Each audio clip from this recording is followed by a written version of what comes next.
আমার দোকান হচ্ছে সুপার মার্কেট, স্বর্ণের দোকান, একটা ছোট দোকান আমার। আমি 10টা থেকে 10:30টার ভিতরে দোকান থেকে বের হয়েছি। বের হওয়ার পরে আমি বের হয়ে একটু ওষুধ কিনলাম। ওষুধ কিনে একটু চার বিল দিতে গেছিলাম, তখন আমি ব্যাগ নিয়ে বের হয়েছি। বের হওয়ার পরে আমি একটা অটো রিকশায় উঠলাম। উঠার পরে আমাকে অধ্যক্ষ ব্যক্তিকে বা কারা বলতে পারি না, একটা মাইক্রো নিয়ে নোয়া গাড়ি এসে আমার গাড়ি আটকিয়ে আমাকে থামালো। থামাইয়া আমাকে জিজ্ঞাসা করলো, তোমার নাম কি? আমি বললাম, আমার নাম প্রদীপ কর্মকার। বা তোমার নামে মামলা আছে, তুমি চলো আমাদের গাড়িতে। হুম। কি পরিচয় দিয়েছে? সে বলছে আমরা পুলিশের লোক, ডিবের লোক, এইরকম বলছে। আমি তো তাদের পোশাক দেখে ভয় পেয়ে গেছি। হ্যাঁ, ভয় পেয়ে আমি গাড়িতে আমাকে তুলে এনেছে জোর করে। আমি তো উঠতে চাই নাই আর কি।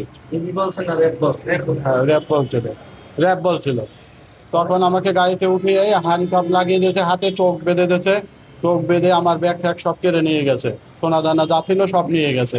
নিয়ে আমাকে অনেকক্ষণ গাড়িতে ঘুরিয়ে আমাকে সেই এ, ময়মনসিংহের ময়মনসিংহে একদম কাছাকাছি ভবানীপুর একটা জায়গার নাম আছে, ওইখানে আমাকে প্রায় 12টা 12:30টার দিকে এখানে আমাকে ফেলে দিয়েছে।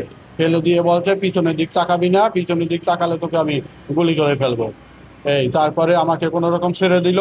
ওইখানে ছেড়ে দিয়ে চলে আসলো। তারপর আমার একটা মোবাইল ছিল, মোবাইলটা ফেরত দিল। ফেরত দেওয়ার পরে আমার একটা সিম ছিল, একটা সিম ওরা রেখে দিয়েছে, কিন্তু আর একটা ভিতরে ছিল, ওইটা বুঝতে পারে নাই যে ভিতরে আছে।